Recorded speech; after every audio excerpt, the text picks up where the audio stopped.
Hello and welcome to the programme which looks at the Holy Land. I am Paul Calvert. Psalm 90 verse 1 from the New King James Bible says this: Lord, you have been our dwelling place in all generations. I'm with Tricia Miller from the Committee of Accuracy in Middle East Reporting. Now, Tricia, you're here in Israel. Tell us about your trip here to Israel. Well, thank you for having me, Paul. I came to join an Eagle's Wings mission. There were 115 women, leaders, pastors, who came to stand with Israel. So that's what brought me here. But now I'm here through this war.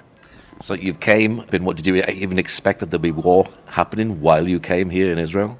Yes, actually I did. Everybody knew it was a possibility, but I really thought it was going to happen now for a number of reasons, not the least of which is the connection, the spiritual connections between Iran, ancient Persia, and Israel, the Jewish people, and the fact that something was probably going to happen this week for Purim. That's really what I thought would happen. So when are you supposed to be going home? I'm scheduled to go home on March 15th. So far, I haven't tried to find any other way out because there isn't really any unless you take a bus to Egypt. So I'm staying, and it's been a very important thing for me to experience, to be able to share it with people who have no idea really what's going on here.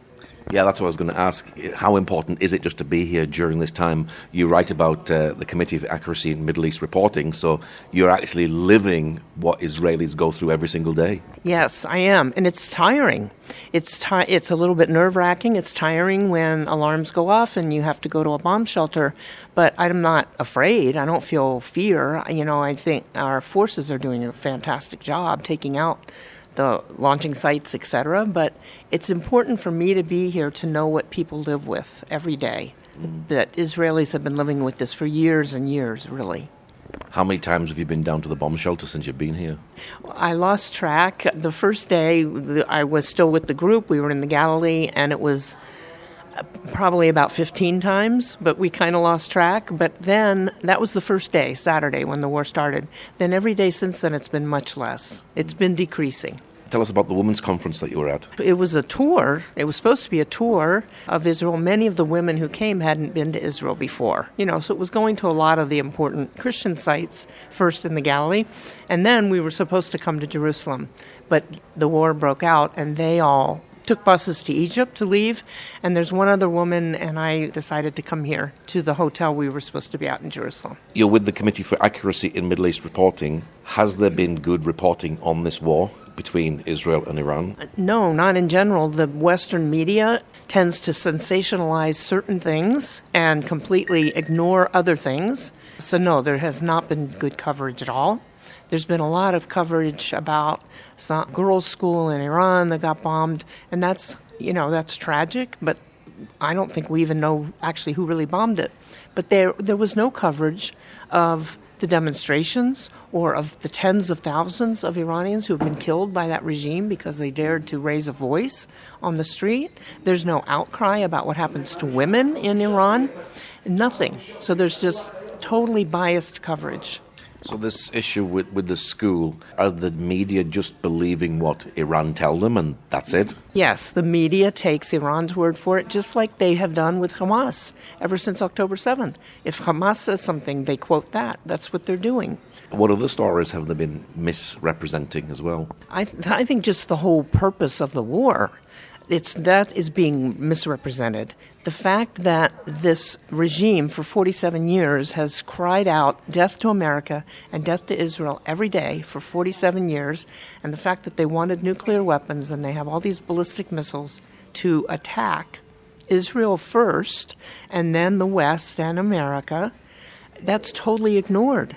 And what's being focused on now by the media is, well, is this legal? These questions are being raised. Was it legal for the U.S. to do this or whatever? This is a defensive war. This is Israel and the United States uniting to take out threats to both of our countries.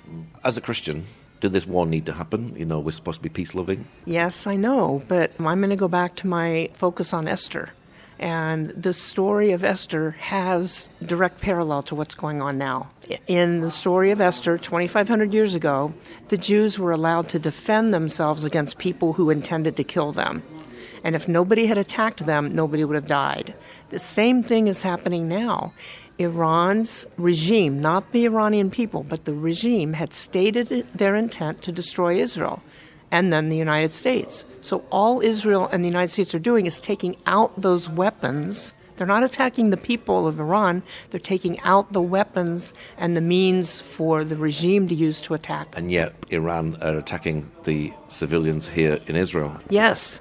Yes, all the missiles are directed at civilian sites. This regime has killed Iranian civilians. We don't even know the numbers yet, but it's at least 50,000. Some people have even said as many as 100,000. We don't really know until the regime's not in control anymore. We won't be able to verify, but they were shooting demonstrators, unarmed demonstrators on the street who were out there just to protest the regime because they're tired of the oppression and the lack of any provision, the economy, everything in Iran. How significant do you think this is, that it's actually happened over the time of Purim? That is what is so significant, and that's why I was actually excited to be here and why I thought something would happen. But what none of us could have known, the war started on Saturday morning, our time, here in Israel, and Khomeini and 40 of the main leaders were taken out. They were all together for a meeting. They were not expecting Israel, usually bombs at night. They weren't expecting something to start at 8:30, something like that. It was 8:30 to 9:30 in the morning. They weren't expecting that. They were all together physically, and Israel had the intelligence, and when they were able to take them out, well, that was Shabbat. It was the Shabbat where the Jewish people around the world read the passage about remember what Amalek did to you. It's the Shabbat right before Purim. And so they were reading this in synagogues around the world about how their enemy was to be taken out, and the enemy was taken out before Purim. Well, what did you and what did the women think when you first heard the news that actually war has just broken out? It was actually, there were mixed reactions. You know, some people were fearful, but by and large, everybody understood this has to happen. We can't keep living, the whole world can't keep living under the threat of this radical Islamist regime that is guided by these, it's a spiritual, their spiritual beliefs, their religious beliefs, that they really need to take over the world. And no, we can't keep living with that. Have you been out on the streets in Jerusalem? What's the streets like at the moment? And have Jews actually still been celebrating Purim on the streets? Yes, they have. Yes, I've seen lots of people in costumes. The gatherings are smaller. The Home Front Command has said, gatherings should be smaller. But there's people out on the streets. Israelis love life. Israelis go out. So does this prove the resilience of the Jewish people? Yes, it certainly does. I have seen tremendous resilience and just an acceptance of this. But more than that, what I've heard from Israelis since I've been here, but also I was in Nashville, Tennessee, the week before I came to Israel at 2 different conferences where there were a lot of Israelis. Without exception, every Israeli expressed that they are willing to go through this. They know it needs to happen. They are willing to have to go to bomb shelters. They're willing to go through this if it means the Iranian people can be free. And that's it, actually, is at the end of the day, we lost 9 people in Beersheba, but their lives have been sacrificed to actually free the Iranian people. Yes. And so that's just a beautiful example of loving your neighbor as yourself. That's the heart of the Jewish people that I know. That's the heart of Israel that I know, that they are willing to go through this for the Iranian people to be able to be free. How long do you think this war will last? And do you know when you're going to be able to get a flight back out of here? Well, no, I don't know, but I don't think it's going to be long. There'll start to be some flights. I don't think the war will be that long. If everything that the Americans and the Israelis are saying is the war is actually going very well and is ahead of schedule. And they're saying things like just a couple weeks. What is your prayer for Israel at this time as they go through war? For peace and for strength for the people, for just continued resilience, and that they would be protected, that all the civilians would be protected, that all the fighting, everybody in the IDF would be protected, and that for the Americans too, for the American military, and safety for the Iranian people. What's your website for people who'd like to know more about the work that you do correcting the media? It's www.camera.org. Well, Tricia, thank you very much. Thank you for having me. Thank you for joining us today. Pray that God will move by his mighty power in the Holy Land and bring his peace.